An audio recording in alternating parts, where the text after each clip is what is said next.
The following content is provided under a Creative Commons license. Your support will help MIT OpenCourseware continue to offer high-quality educational resources for free. To make a donation or view additional materials from hundreds of MIT courses, visit MIT OpenCourseware at ocw.mit.edu.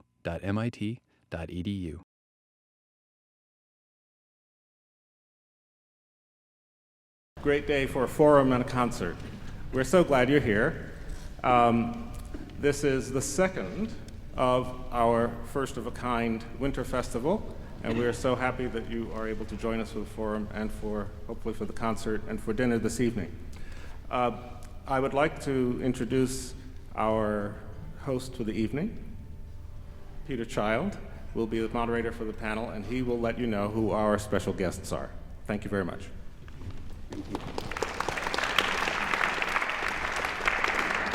Thank you, Marcus. So my name is Peter Child. I'm a professor of music here at MIT. It's my great pleasure to welcome you to MIT, those of you that are our guests, for this second forum in the Winter Festival and forums that focus on issues of music in relationship to time, hosted by the Boston Chamber Music Society and the MIT Music and Theatre Arts faculty. There are, as you can see, there are three of us who will be speaking to you today, and I'm very happy to have been joined by two very distinguished colleagues from our sister institution across the river, the New England Conservatory of Music. We have Deborah Stein, who will speak first, and she is on the music theory faculty at the New England Conservatory, and she is the author of several distinguished books and articles on the subject of music theory and analysis, and Bruce Brubaker, who is a pianist and also the author of articles about music and the chair of the piano faculty at the New England Conservatory. So it's my pleasure to welcome you. As you know, we were to have been four today.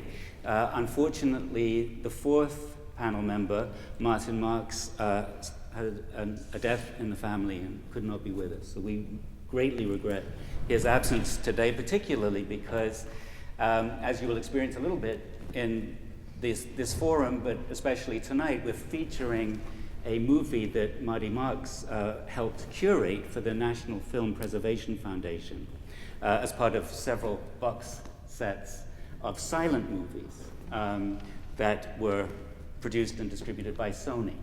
Marty Marks is one of the world's foremost authorities on silent movie music. So we miss him greatly today. So again, we'll first hear from Deborah, and then from Bruce, and then a little bit from me. Thank you. Good afternoon. I was asked to talk about music and memory, which is really quite a daunting task. So I thought I would begin by giving some definitions of music and of memory. And we'll start by talking about, well, first of all, let me say I'm going to focus my energies mostly on vocal repertory, the German Lied principally, and 19th century German Romantic music. My interest in vocal music is in part because there's a text that often will refer to a memory or conjure up a memory. Also, I think that the singing voice is best able to move inward to the poet's most intimate lyricism. And so you'll get to hear some very wonderful pieces. They're short, but they're very beautiful. Music is a temporal art that flows through time in basically two ways. The first way I could call linear music. It has a linear trajectory. You begin someplace and you move forward in time. Such music has a clear sense of a goal. So you would move toward a phrase, and then you would move toward another phrase, and it's a kind of a temporal journey, if you will. One of the types of metaphors we use is that linear music is like becoming. You're constantly on the move to get to some place, to be somewhere.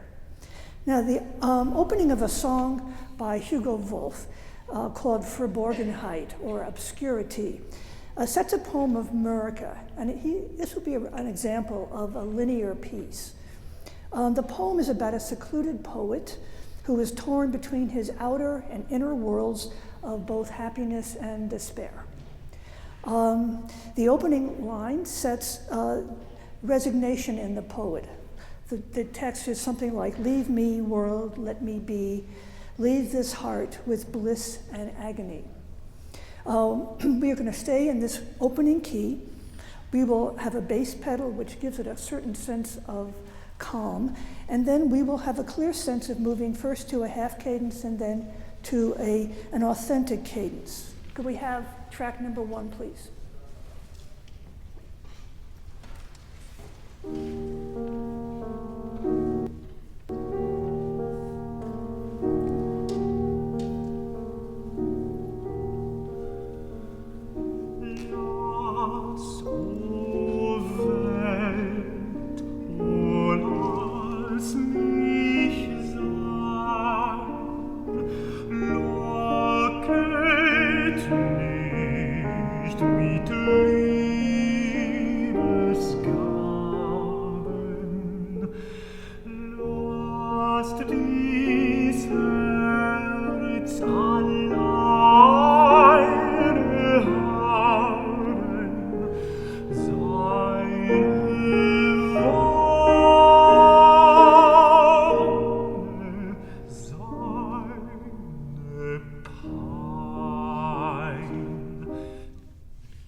Another way that music unfolds in time is called nonlinear.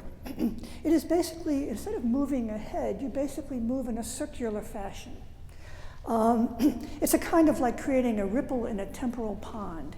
You have a sense of moving around ever-widening circles. You could think of it as a being rather than becoming, so you are in this sort of static place. Another song by Wolf called Sterbig von Huld in Blumen meine Glieder from the Italian Liederbook collection. The text is, "If I should die, shroud my limbs in flowers."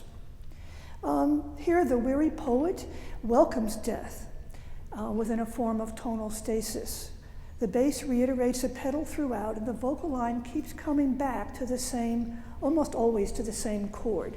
So you have a sense of moving forward, I shouldn't have said that, moving around and not really getting anywhere.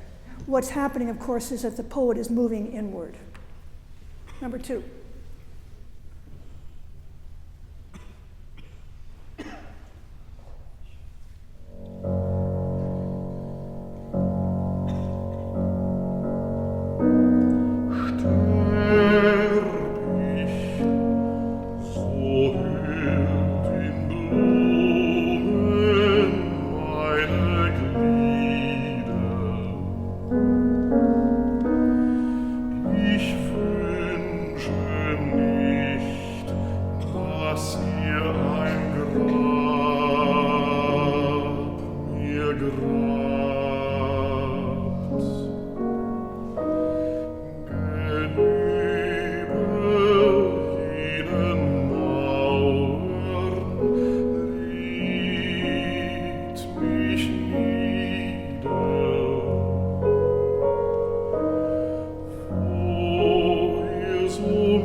Memory. The process of remembering takes many forms, from consciously attempting to recall something to being drawn in by a memory by a sight, a sound, a smell, a thought. In all cases, we leave the present and return to the past. A memory might involve a number of experiences or actions, an entire spectrum of emotions and psychological states, from pleasant recollection or nostalgia to intense contemplation or rumination to wrenching nightmares that leave one traumatized and alienated. In all cases, such memories occur within a cessation of time. In effect, present time stands still while we allow a past to become temporarily present. The impulse toward expressing memories really flourished in the 19th century Germany, where German Romanticism evolved from the confines of the Enlightenment. The writers such as the Schlegel brothers, E.T.A. Hoffmann, Novalis proposed a new lyricism in novels and poetry that captured and savored emotions and complexities of the human experience. The protagonist's goal was not just to seek love and happiness. Rather, it was to experience, indeed relish, the vast array of emotions within that search, most of which were unhappy. The search was usually futile. Most romantics wanted love that was illusory or lost, and it was the yearning for what could not be that was the poetic focus. And this is the critical point for us today. Indeed, the German Romantic poet came closest to love or to any form of human connection through the act of remembering or fantasizing what was essentially unattainable. Many composers are compelled to depict memory because of an extra musical force, a poetic text that conjures up a memory in the art song, or a drama that recalls the past in an opera. Purely instrumental music also creates a suspension of time and place where a memory might occur, where a musical diversion occurs, and where a musical idea returns not for formal reasons like a reprise or recapitulation, but as a remembrance of music previously heard. A wonderful example of this occurs in the piano music of Robert Schumann. His Papillon, Opus 2, miniature piano pieces of 1831, opens with a brief introduction followed by a waltz. The waltz seems to start as if in the middle, suggesting a glimpse or a memory of a dance. And let's listen, band 3.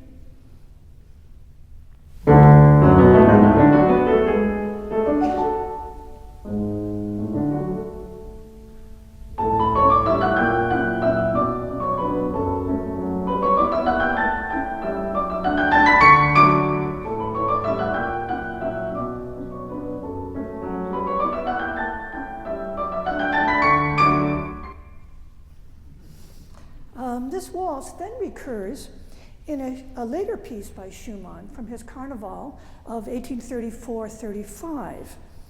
And let's listen to that right away. Number 4, please.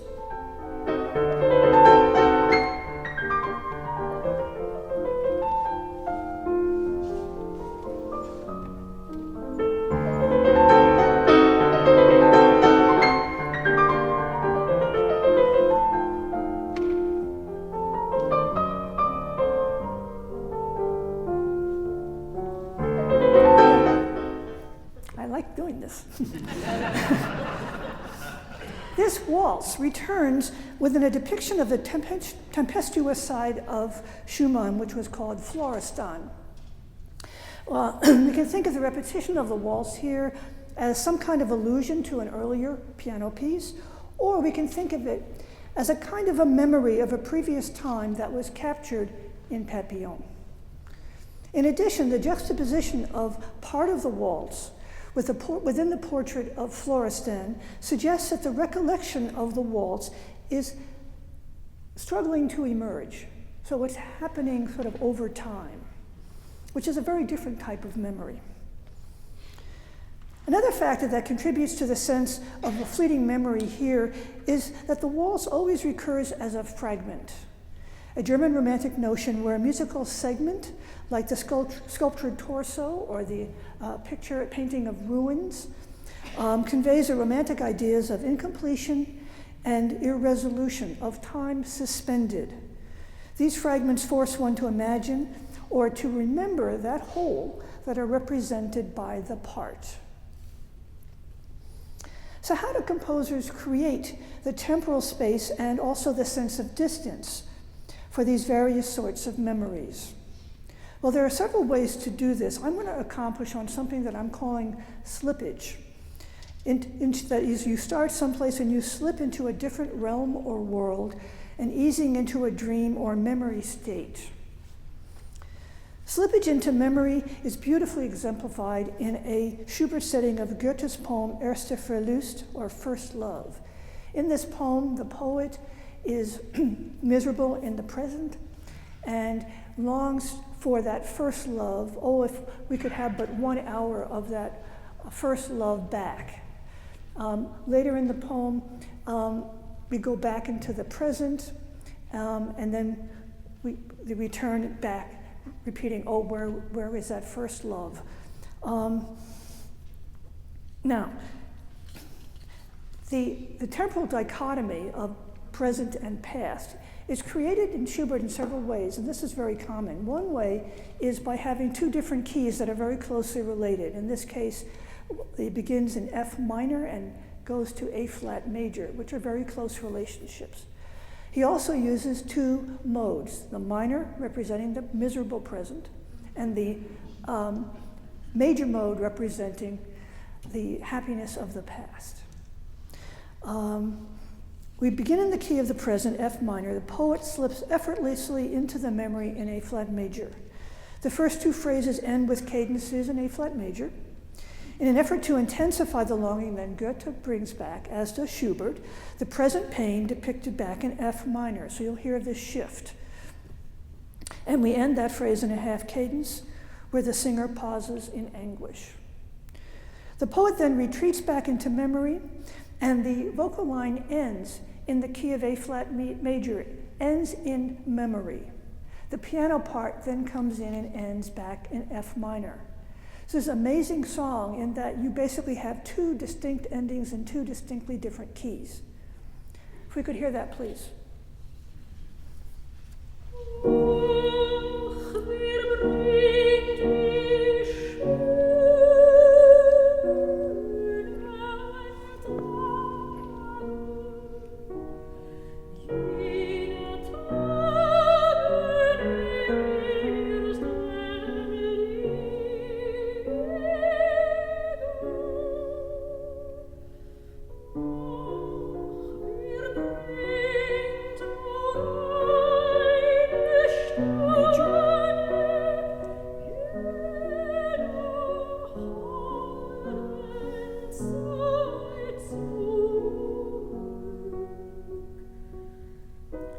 F minor.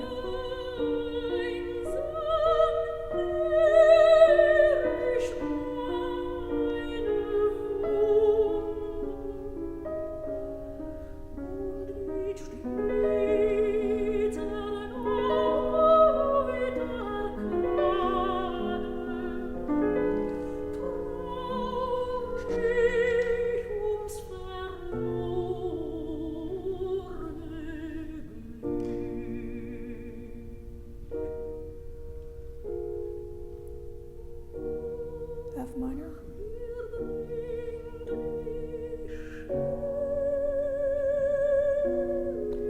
We slipped into A flat.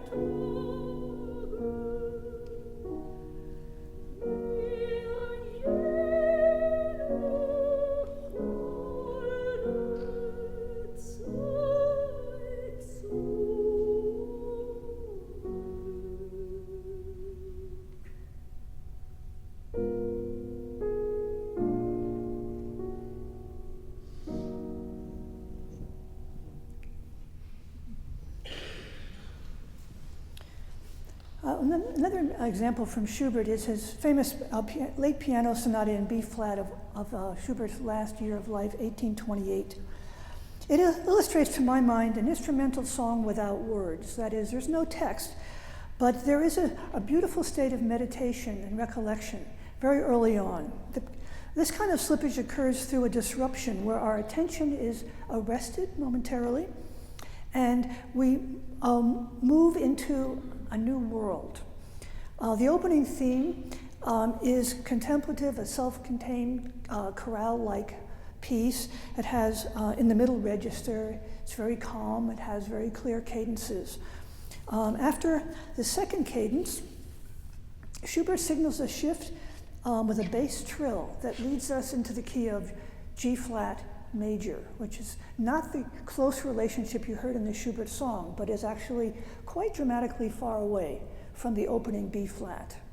And we slip into this, and then what ensues is this beautiful section where the opening theme is kind of reinterpreted as a memory in this new key. And you'll hear that it sounds quite nonlinear. It sounds, there's a pedal tone, and you feel that we've been transported into a different place. And just so you'll know, once the memory is over, Schubert starts to increase the rhythm, and eventually we have a disintegration of that memory segment, and we go back to the opening theme, which then leads in a very linear fashion to a new key and a new theme. Please.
But I'm running a little bit late.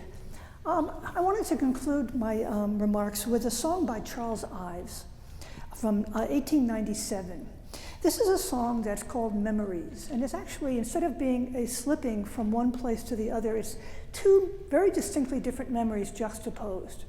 And the first, which is called, these by the way, are memories of a young girl, and it's being sung by a woman. This first memory is called Very Pleasant, a very typical Ives type of title. And the young girl is full of excitement and eagerness because she's going to the opera. And this is all that excitement that comes as you're waiting for the curtain to rise. As soon as the curtain rises, then she gets shifted into a very different memory, which is Ives calls rather sad. And here she hears a tune that reminds her of her uncle. And the song is more like a wistful, melancholy memory that I believe is even more poignant because it comes on the heels of this excitement about going to the opera.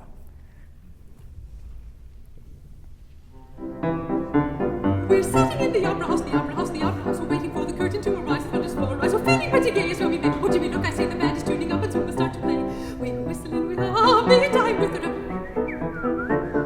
We're whistling with a merry time with the We're sitting in the opera house, the opera house, the opera house. We're waiting for the curtain to arise, the thunder's full rise. A feeling of expectancy, a certain kind of ecstasy, expectancy and ecstasy, expectancy and ecstasy. Shh!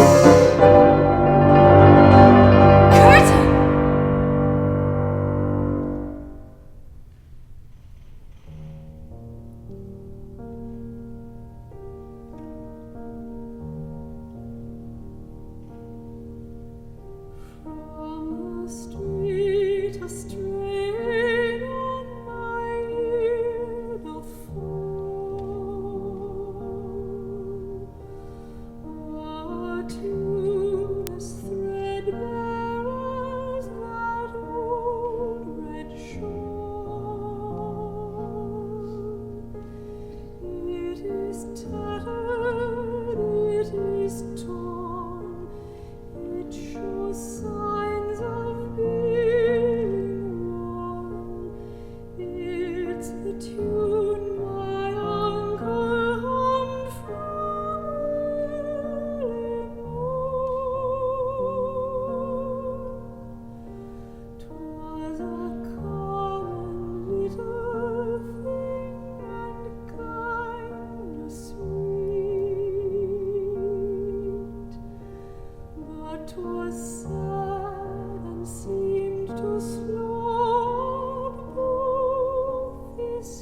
Thank you.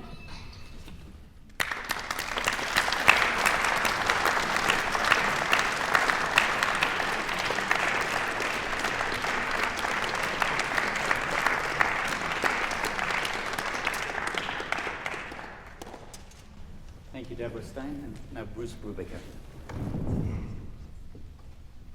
John Cage might have said, "Time is time." As he did say, "Sounds are sounds." Of course, what he really said is, before studying music, men are men and sounds are sounds. He was riffing on what he said Daisetsu Taitaro Suzuki said. Dr. Suzuki said, before studying Zen, men are men and mountains are mountains. While studying Zen, things become confused. One doesn't know exactly what is what and which is which. After studying Zen, men are men and mountains are mountains. So, John Cage might have said, time is time. As he did say, sounds are sounds. And, as Jacques Lacan said on television, I always speak the truth, never the whole truth, because there's no way to say it all. Lacan doesn't put it this way, but it's a matter of time. I have sometimes said music is the sound of time passing. But what do we signify with such words? Time passing? I lost track of time, I wasted time, ran out of time, saved time. It's about time.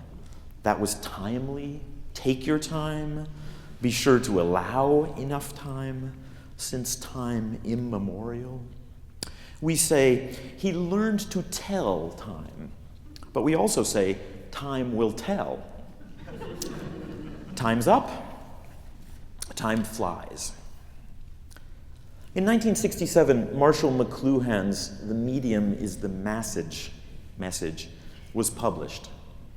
In this iconic text, we find, ours is a brand new world of all-at-onceness. That's one word. Time has ceased. Space has vanished.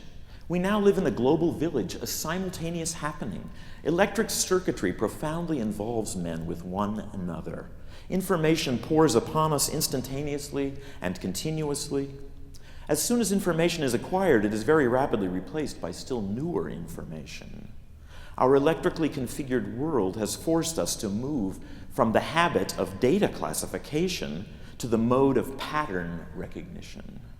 We can no longer build serially, block by block, step by step, because instant communication ensures that all factors of the environment and of experience coexist in a state of active interplay. 2 years later, in 1969, Kurt Vonnegut's novel Slaughterhouse-Five appeared, and in it, Vonnegut writes of his character Billy Pilgrim, listen, Billy Pilgrim has come unstuck in time. Billy has gone to sleep a senile widower and awakened on his wedding day. He has walked through a door in 1955 and come out another one in 1941. He has gone back through that door to find himself in 1963. He has seen his birth and death many times, he says, and pays random visits to all the events in between, he says. Billy is spastic in time. He has no control over where he is going next, and the trips aren't necessarily fun, he said. Have all characters in novels come unstuck in time? Vonnegut is, I believe, only acknowledging what is applicable to our reading of any text. We enter text variously. It's polyvalent. We would not equate how much time we take in reading a group of words with the amount of time that such a passage, that those words in a book might signify. Why should we do that in music? Frank Kermode considers what he calls concord fictions in his text the sense of an ending. A concord fiction is a construct that may resemble and allow us to make sense of our experience of life. I would suggest the Divine Comedy, or perhaps the Bible, Christo's Rapt Reichstag, or Cage's 433. concord fictions all. Kermode writes, "Men, like poets, rush into the midst, in medias res, where they are born. They also die in mediis rebus, and to make sense of their span, they need fictive concords with origins and ends, such as give meaning to lives and to poems. The end, they imagine, will reflect their irreductibly intermediary preoccupations. They fear it, and as far as we can see, have always done so. The end is a figure for their own deaths. So perhaps are all ends in fiction. And I say, in music. So, indeed, here we are in the middle, in medias res. Kermode goes on to discuss what he calls avum, that's A-E-V-U-M. Aquinas had to invent this third order of duration, Kermode writes, distinct from time and eternity. St. Thomas called this third order avum. The formerly absolute distinction between time and eternity in Christian thought, between nunc movens with its beginning and end, and nunc stans, the perfect possession of endless life, eternity, acquired a third intermediate order based on the peculiar betwixt and between position of angels.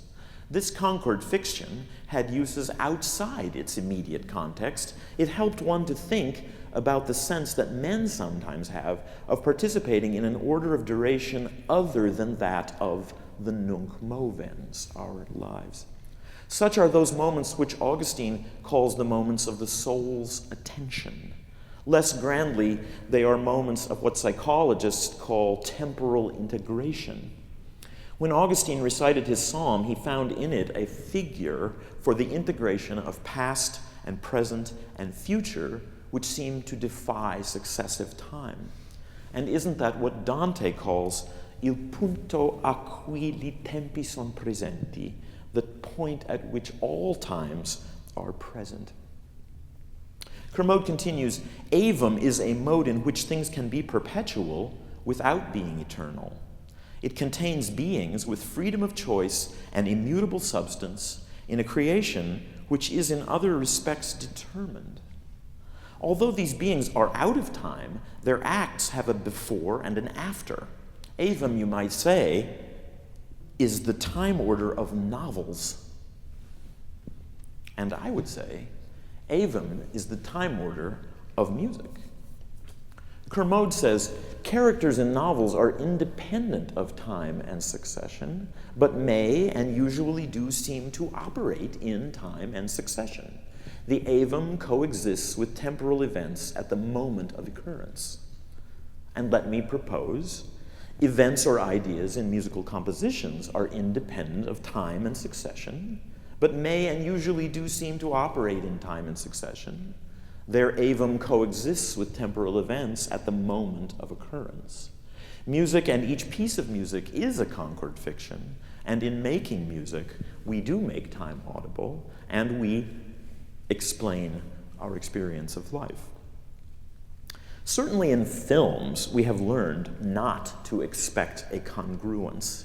We know that time does not equal time inside and outside a film. The rare films where a lengthy event does occupy real time, nunc movens, are notable events. I'm thinking of those boiling potatoes in Chantal Akerman's Jean Delmain, about 45 minutes of boiling potatoes.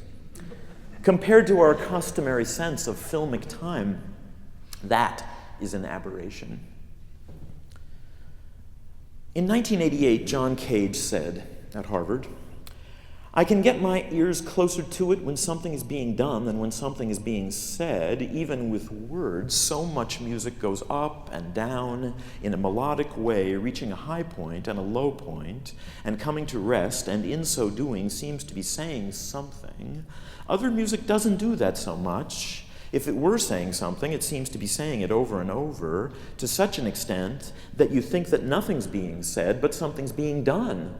Because you can hear it being done, and you can notice variations in it as it's being done. Isn't that a description of what is sometimes today called process music? Minimalist music that has a high degree of repetition in it, music where the listener is predominantly noticing the changes in the material. No linear thinking, only pattern recognition, McLuhan said. And isn't Cage making a distinction between this something's being done music, this process music, and the teleological narrative music that we know in texts written by traditional composers, Mozart, Beethoven, Brahms, or Elliott Carter, the Beatles, or Peter Child? Although commentators have sometimes explained minimalist music as a reaction to the high complexity of mid-20th century art music, it could be seen, minimalist music that is, could be seen as a far greater change, a change in musical timekeeping, or a change in musical time signification. Gone is the paradigm of narration. Gone is the steady model of beginning and middle and end. We occupy the middle with minimalism, and in music this probably has a lot to do with the declining, or at least the reclining, authority of the composer as a creator, of the composer as God supplying beginnings and endings. The end. We are in medias res, and minimalist music, or at least some minimalist music, acknowledges our position in the middle. Often in a minimalist piece, and I'm thinking of Philip Glass's Mad Rush, but there are many examples, we could be simultaneously aware of two experiences of time. In that music, there is a slow-moving harmonic progression underneath with a very highly repetitive and figurative surface of busyness. It's not that much different than the sense we might have traveling down the highway in a car. Look out the front window, and you see that the Prudential building is very, very gradually, very slowly getting closer and closer. But look out the side window, and you see that the landscape is whizzing by very rapidly. Well, hearing music does require time, but the clock-measured time that passes while listening to music does not necessarily equal the time that music might signify. It's only a very rare piece of visual art, even very clearly representational art, in which the physical dimension of the work equals the space that is represented by the work. In landscapes, the signified space is often much greater. Frederick Church. At the other extreme, there are conspicuously oversized representations. Klaus Oldenburg's Clothespin, the lead books of Anselm Kiefer's Census, Rodin's figure of Balzac. Visual art allows us to experience space variously. Today, some post-production artists have discovered previously unimagined space within older art. They've scrutinized our icons, troping through technology often, and revealing a landscape within a still life. Troping can be seen as remodeling, sometimes a building within, or a new annexing on to something that remains. Time has passed since the making of the primary edifice. I want you to hear now just a little bit of Leif Inge's 9-beat stretch. This is music that elongates, it stretches out a recording of Beethoven's Ninth Symphony so that the piece lasts 24 hours. We're going to hear just a little bit of the slow movement. Everything happens at real pitch, and events like the entry of the many players in the violin section on a strong note are revealed to contain previously unheard complexity. Surface activity over a very slow underlying motion of change. Beethoven has become minimalism.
of you might know Douglas Gordon's 24-hour Psycho, which is a 24-hour-long version of Alfred Hitchcock's film Psycho. A cliched gesture of later 20th century pop music is the fade out. If there's no possibility anymore of satisfying conclusions, where's that future-affirming third on the top cadence of Beethoven's Fourth Piano Concerto? If cadences lack sincerity today, then what possibilities are there for an ending? It doesn't anymore convince us to write, read, or utter the end. With the fade-out, technology at least offered the electronic equivalent of the band walking off over the hill into the distance, lontano. In the absence of a convincing wrap-up or finale, one can only stop.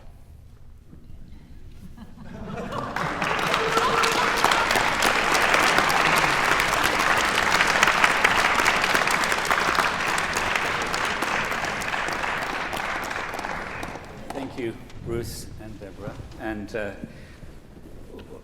when I was asked to participate in this panel that has to do with an overall festival related to the question of time, but with a specific sort of reference to the issue of memory in relation to time and to music, my first thought was to think about the importance of memory in relation to musical hearing. And particularly the kind of hearing that's oriented to understanding and decoding, if you like, as we listen, musical forms and musical structures. And so I'd like to begin by reading two short quotations from a text by Paul Hindemith, 20th century composer Paul Hindemith. Actually, it's a book called A Composer's World, which is the book form of his Elliot Norton lectures. Bruce mentioned the John Cage lectures from 1988. Of course, a number of very distinguished composers have given those lectures over time. But in any case, Hindemith was interested in different kinds of musical listening, one of which he characterized as intellectual listening. And he came up with the phrase to describe that kind of listening, co-construction. So two short quotations that I'd like to read to you.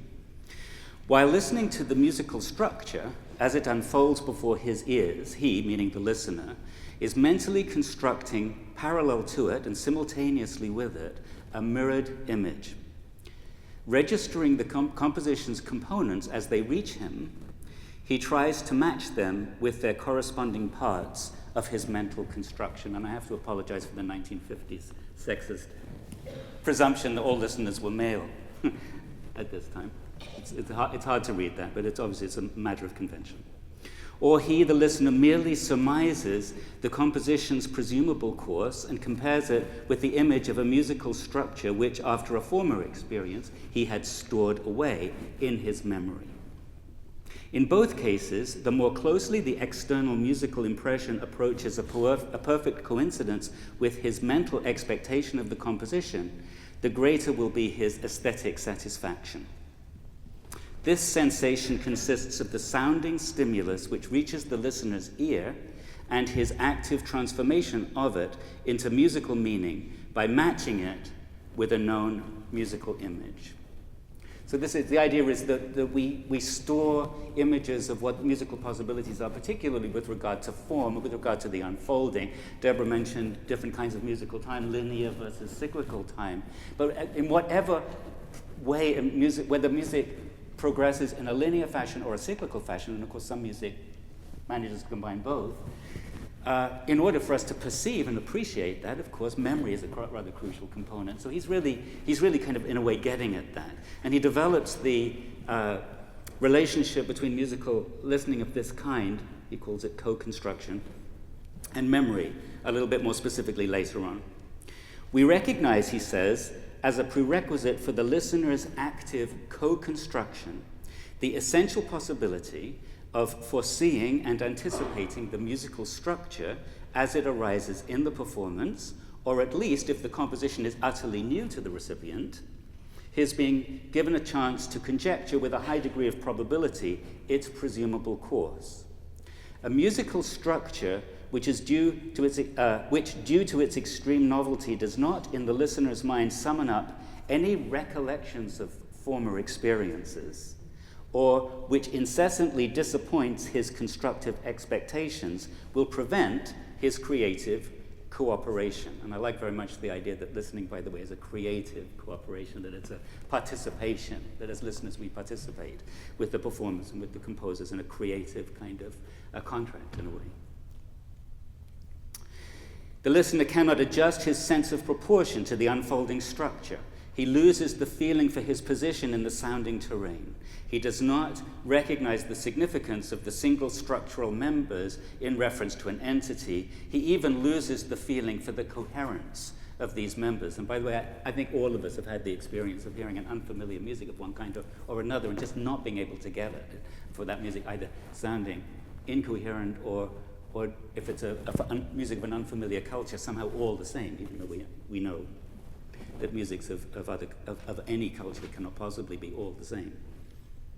For the listener, music goes astray, disappears in chaos. It deteriorates into the mere amorphous assembly of sound it was before it entered the zone of active cooperation in the listener's mind.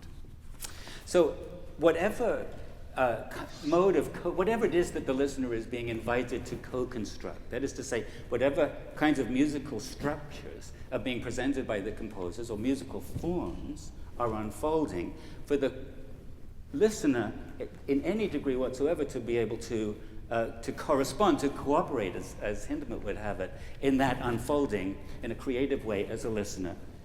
The listener's memory must be actively engaged, not necessarily a conscious memory. I don't think listening ought to be, or certainly doesn't need to be, an anxious sort of process of am I getting this, am I remembering, oh, did I hear that before? But at least at some level, possibly at an unconscious level. Memory is always going to play an important role. Now, there are lots of different ways, and analysts and theorists like Deborah will engage in all sorts of different ways of describing musical continuities, musical forms, and musical structures. But what I'm going to do now is to talk to you a bit about one of the pieces that's on the program tonight, namely the so-called American Quintet of Dvorak, Opus 97. And I'm going to invite out some members who've been lurking in the wings, some members of the Boston Chamber Music Society, who are going to help me with this presentation.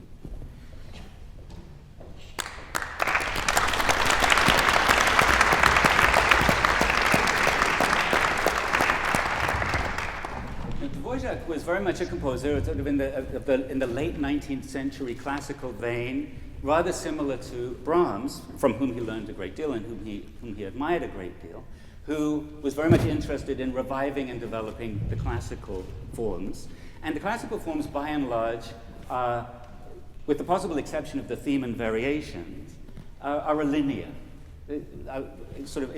Unfold in a linear fashion, to use Deborah's phrase. However, Dvorak, like a lot of 19th century composers, following the example sort of foreshadowed by Beethoven, became also interested in a more circular process, sometimes called cyclical form, in which thematic ideas or motifs, themes, recur either in obvious, immediately identifiable ways from one movement to the next, or in slightly modified ways.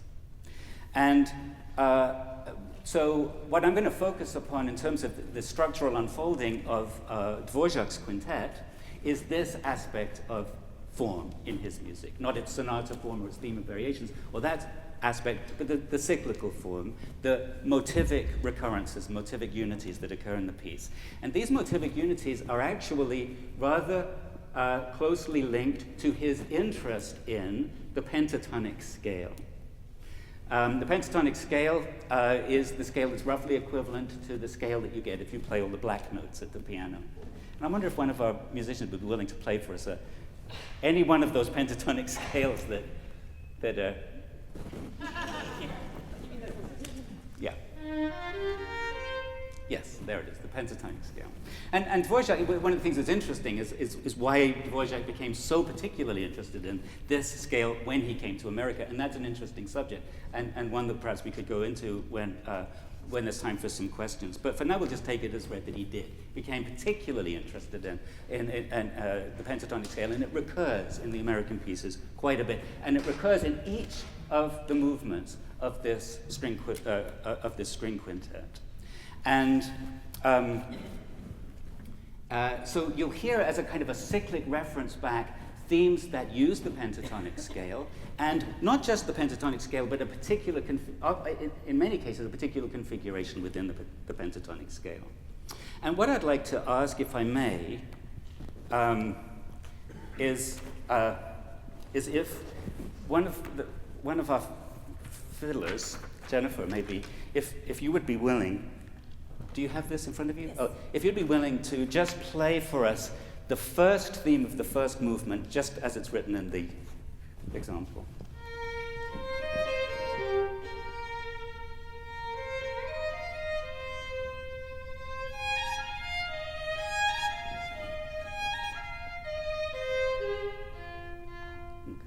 So actually, what I've shown in the bottom bit there is that actually he's using two pentatonic scales in succession in that phrase. And now what I'd like to ask the quintet to do is to play that theme in context. So if you would, quintet, I'd like you to play measures from the very beginning of the piece, which actually precedes this example, but you'll hear the tune in a slow introduction through measure 39, if you would.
The next musical example, example number 2, somebody's just given me a pointer, but I'm not sure I'm going to be able to.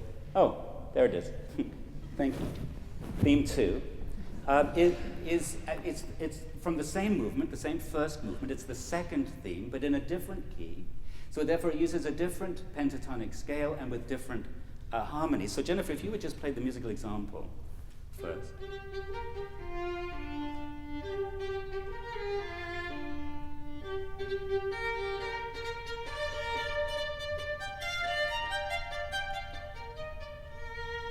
Thank you. And if we can now hear the whole thing, measures 63 through 81.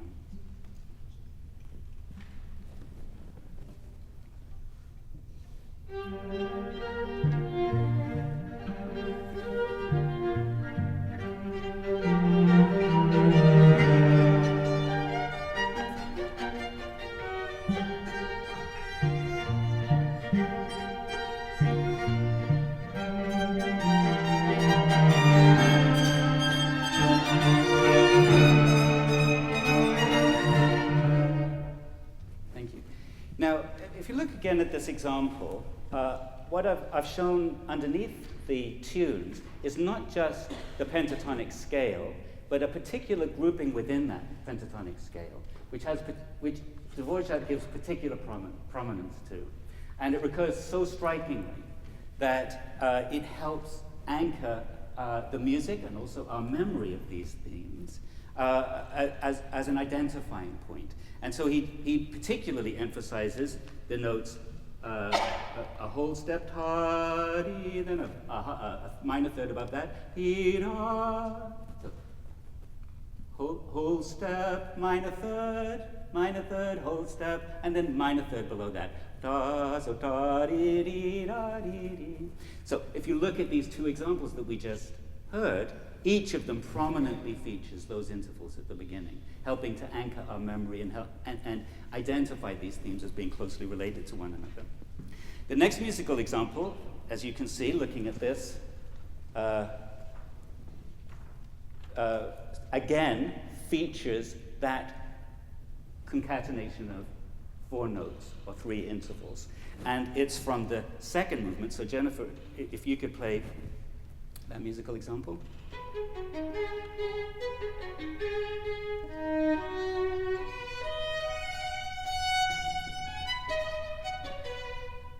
Thank you.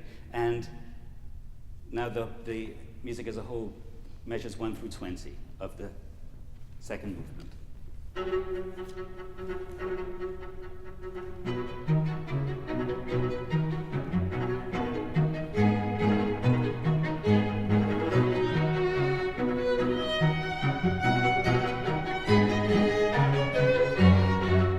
Thank you. This is great. Isn't this great having a whole wonderful quintet of new musical examples? I could get used to this. Fourth example is from this, again, from the same movement. It's the second theme of the second movement, and once again, yet another pentatonic scale. So Jennifer, if you would play that. Thank you. And let's see, if you could play for us measures 41 through 60.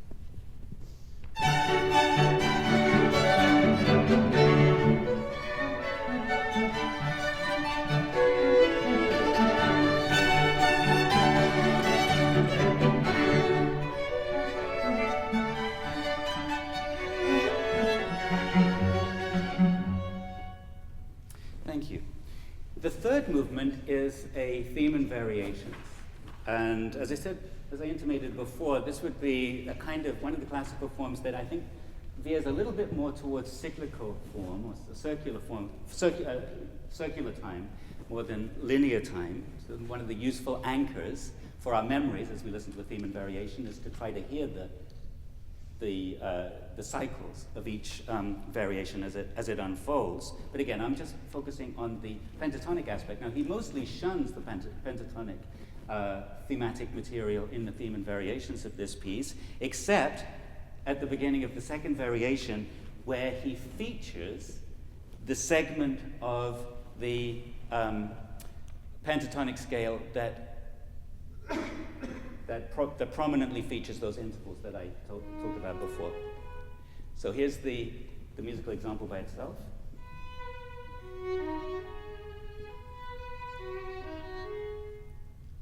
And now the music in context.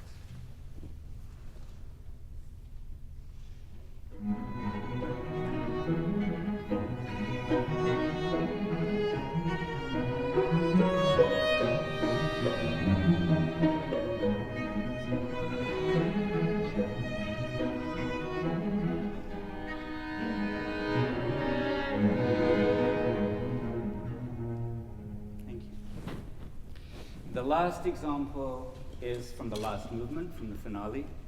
It's the second theme of this movement, and once again, a pentatonic, a theme based on the pentatonic scale. And so Jennifer, if you just play the tune.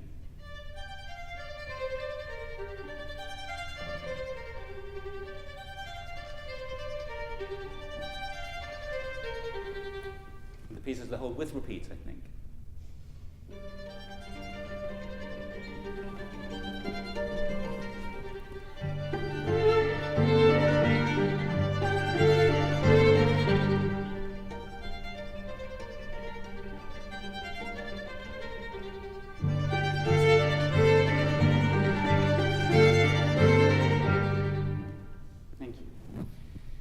So now at this point I'm going to switch gears, and we're going to actually lose one of our players, I think,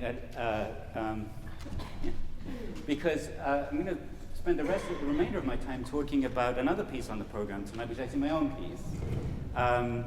And I mentioned to you before that our unhappily missing panelist has been involved in curating several boxed sets of silent movies with music.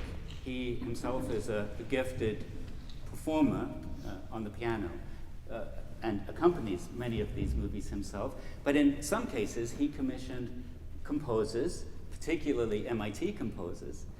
I was lucky enough to be one. My colleague Charles Shadle, who was in the audience, was another, and several of us participated as commissioned composers writing music for movies that have been preserved and restored and reissued in this box set. Movies from the early part of the 20th century. And the movie for which I wrote the music is called Skyscraper Symphony. And Skyscraper, which is why I ended up with a string quartet called it's called a symphony. The movie dates from 1929, and it's directed by a director called Robert Florey, who was well known as a film director at that time, but is best known probably for having been the first film director to have directed the Marx Brothers in The Coconuts. But this project, this particular movie is in a much more experimental vein. It's a sort of an abstract choreography of the tall buildings of Manhattan. And it was very experimental for its day. For instance, you'll see there's a lot of handheld camera work and images from a handheld camera, and actually this predates the existence of handheld cameras, so he was really kind of experimenting with that possibility. But the issue of memory in relation to the music that I composed for this piece was rather a special one, because the commission came in 2003. I wrote the music in 2003. And it's a movie about the tall buildings of Manhattan. And in 2003, the memories of 2001 were still, and as they are still today, but they were even more fresh in 2003 than they are today. And so there was, for me, this deeply influenced, I think, the way I reacted to this film in terms of the kind of music that I wrote for it. And you'll see that when hopefully you'll be able to come to the concert tonight and you'll see the whole movie, and it's likely that you won't recognize many of the buildings. Many of the iconic tall buildings of modern Manhattan hadn't been built yet. The Empire State and the Chrysler Building, for example, had not yet been built, and of course the World Trade Center had not yet been built. It's a sort of an optimistic movie, and it ends rather optimistically and with a certain kind of forward-looking vigor to the future, because looking to the future with images of construction. And viewing this movie from the remove of the present day, and particularly that 2003, there was a tremendous irony in this, because of course I was extremely conscious of what Robert Florey could not have been conscious of, which is actually what that future held. So the idea of looking forward into an unknown future and the intersection of that with memory had a particularly poignant significance to me in composing the music for this film, and very much affected the character and the sentiment of the music. So what I'm going to ask the quartet to do is play for you the last 3 minutes of the movie, so that you can get a sense of what the orientation of the music, of some of the music is. By the way, it gives a little bit of a false impression, because the movie does begin in a rather magisterial fashion, which is reflected in the music, and it actually has comic elements that are also reflected in the music, none of which you will hear in this concluding section. And you'll also notice that for me, at that time, I think I might have done it differently now, but the concluding image of construction in the movie was one that had a sort of a rather sinister association for me. And so you'll hear that that's also reflected in the music.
I revert to my role as moderator and invite you to ask questions or make comments of any kind that you feel moved to do.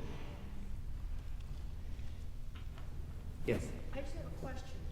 How did you do the Beethoven thing? I mean, how was that done? By maintaining pitch and Oh, well, first of all, I didn't do it.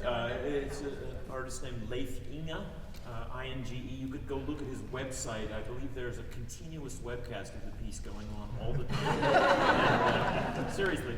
And it's done with a kind of software that is now common in every studio, which allows the speed of a passage of music to be altered without altering the pitch. So it's not like the old days where we had a physical tape and it would change the pitch. It doesn't happen anymore.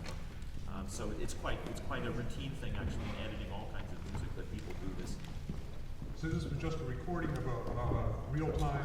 It is an actual recording of the Ninth Symphony, yes. I don't think I can say what recording it is, but yes, it is a specific recording that he took and slowed down.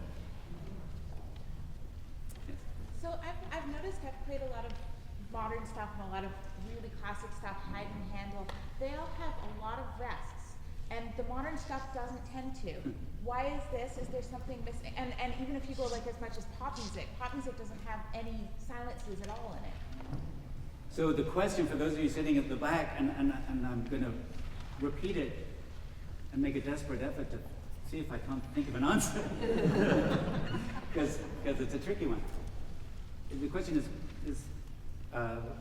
it's Dawn, I know Dawn, so it's Dawn asks, well, I've played a lot of classical music, and there's a lot of rests in classical music, but in modern music, there aren't as many rests. Why is that? And actually, I would just challenge the assumptions of the question, and I know some of the music that you've played. There's lots of rests in Pierrot Lunet, for instance, and not.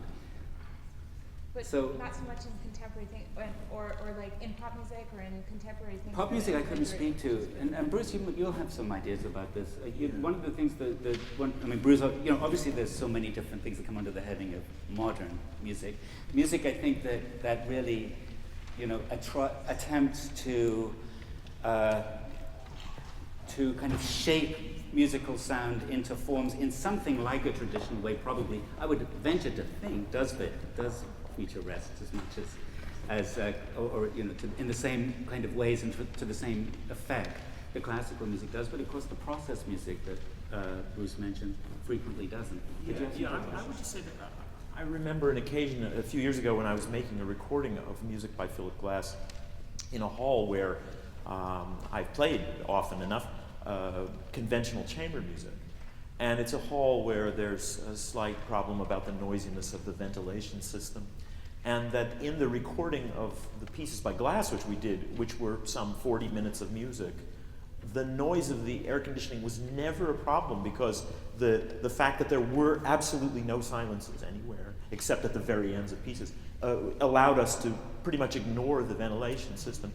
At the same sessions, I was also doing some pieces of Cage, and it was absolutely impossible because there were so many, I don't quite know how to describe them now. I'm going to say empty spaces, but I don't think that's a very good description. There were places where there wasn't any apparent sound, and well, of course, there was an apparent sound, and it was the ventilation. So that really became a very big difficulty in editing. So you're right, of course, there's some kinds of music which don't have many rests. But I'm thinking about the example we heard from the Dvorak Quintet. I mean, if you think about that very interesting example you showed, I think it's the second variation. I mean, well, there aren't any silences there either, right? I mean, the whole texture is filled up with busyness. In fact, I was thinking that moment reminded me a lot of my description of Glass, in the sense that one is aware of a long-range progress which is occurring in the theme, but at the same time, there's this other sense of time passing. And I have a feeling that might be, I'm going to go way out and say, might be a peculiarly American quality, because I heard it in your piece too. And so, I wonder if there isn't something about, is it something about the vastness of our landscape even that it encourages that kind of music making? I mean, it's very much a part of the 20th century vocabulary. This idea of something that happens slowly and something, meanwhile, that's happening rapidly simultaneously. And I think it probably has a lot to do with the way we experience our lives. So I don't know, I mean, I suppose you could hear it in Haydn's creation too. I'm just thinking about it now, but there probably are other much earlier examples as well. But I was thinking about the examples that Deborah offered, which I think were, for the most part, well, at least in the first, I was thinking the first full song, and I mean that seemed to me to be a more uni-layered experience of time. So I'm not even sure whether the idea of making these distinctions between one experience of time and another experience of time is really such a good idea, because it feels to me that it's really just the proportions between these many ways of experiencing time that change. So obviously we're all constantly aware of many ways of time passing, and of course the way the music enters our memory is how that process is affected. So it's not a simple question of saying, oh, this is a kind of music where time passes, and here's a kind of music where it doesn't, because that's too simple. I would say I agree with that. It seems to me that it's a useful dichotomy. Yeah. But they're ends of a spectrum rather than... Yeah. It's hard to think of any example where you would... Would you agree, Deborah? I mean, is that... I don't know. What's that? Since we'd... I'm trying to think of pieces that more classical-oriented pieces that don't have many rests, that tend to move ahead. Well, I think there's a whole category, isn't there, of kind of perpetuum mobile pieces,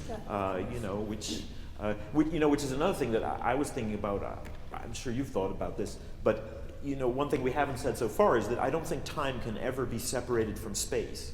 You can't have time without space, and the ancients realized this right away. I mean, it's been a part of our thinking forever, and I think that's very significant to the way music exists too.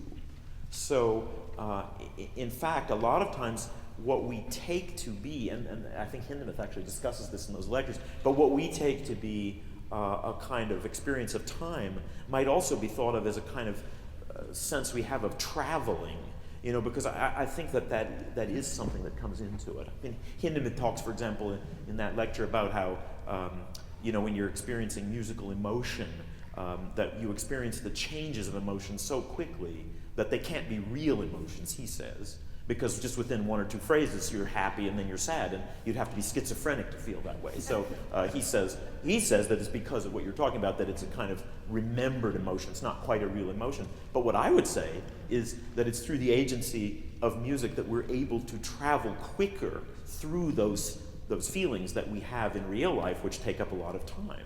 So, but then he also likens it to what it's like to remember a trip. And that's where the space analog comes in.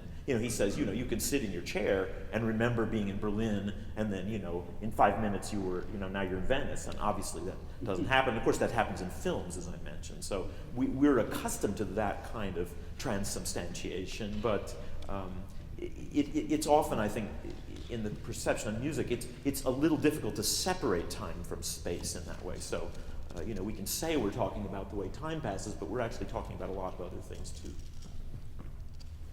Yes.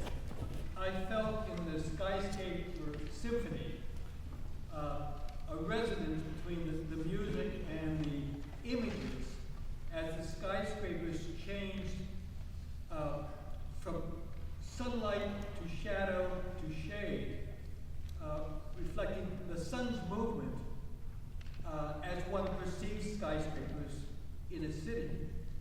And I don't know if I felt more of it, but I really felt the brightness when you were looking high up to the building, and then the darkness as you confronted the shading shadow of buildings reflecting one on another. Could you comment on that?